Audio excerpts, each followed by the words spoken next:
Good morning. It's Allison Van Wig with Keller Williams, www.superbroker.com. It's May, middle of May, and I've been dealing with a lot of buyers right now, showing them property and things like that. And one of the things that I've realized is no matter how old you are, if it's your first home purchase, you're always scared. And I always kind of have a conversation in the car with the buyers about what they're scared about.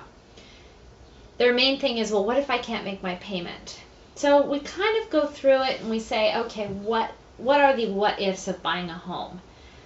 One of the what ifs is I can't make my payment. So we've got a couple options here. If you lose your job, for instance, and you can't make your payment, then we could always move in with relatives and rent the home out. Now, today's interest rates, if your house payment is like $2,500, with that tax deduction, it's probably equal to $2,000. And in most markets, you can rent that, say, 3-bedroom, 1-bath for about $2,000 to $2,200. So it's basically a break even if you rent it out. Now, before you do that, there's a couple of other options. You can call your bank and tell them, hey, I've lost my job. Can you add a couple payments to the principal amount in the back? Can I skip a payment? They'll try to work with you. But the most important thing is, if you were to continue renting and you lose your job, you're not going to be able to pay your rent. How long would it take the landlord to get you out? About 3 months, maybe. If you don't make your house payment, how long would it take the lender to get you out? But we don't even want to go there. What we really want to know is that there's options available. There is roommates that you could rent the house to. There's moving in with other relatives and renting the house. And you're getting a tax deduction. So it's very valuable buying a home. It's one of the few tax deductions we have left.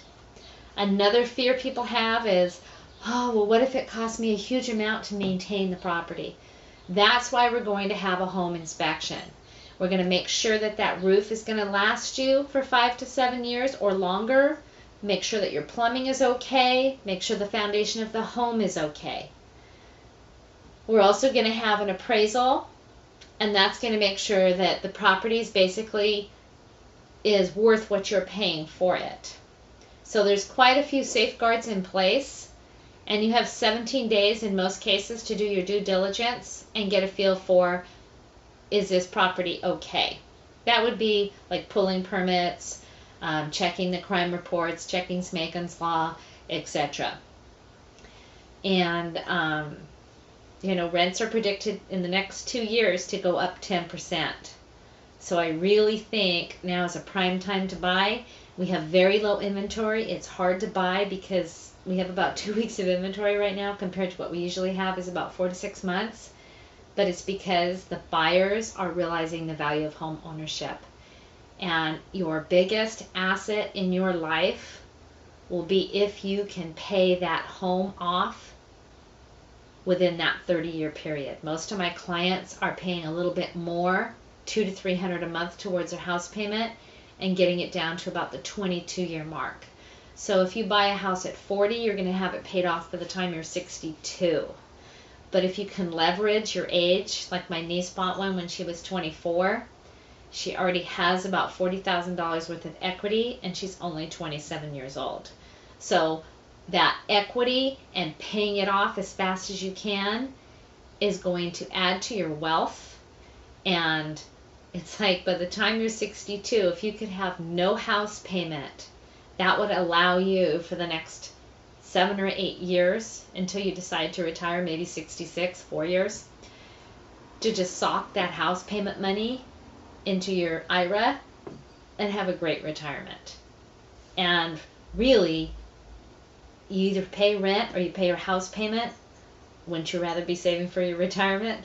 If you have any other questions I can help you with, give me a call, 562-882-1581. You can do a home search on my website at www.superbroker.com. Thanks.